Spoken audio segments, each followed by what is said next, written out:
మహాభారతంలో అత్యంత ప్రమాదకరమైన రహస్య ఆయుధం గురించి తెలుసా? అర్జునుడు గిరి అడవుల్లో తీవ్రమైన తపస్సు చేస్తున్నప్పుడు శివుడు వేటగాడి రూపంలో వచ్చి అర్జునుడిని పరీక్షించాడు.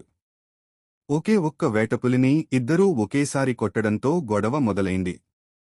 అర్జునుడు వేటగాడితో యుద్ధం చేశాడు.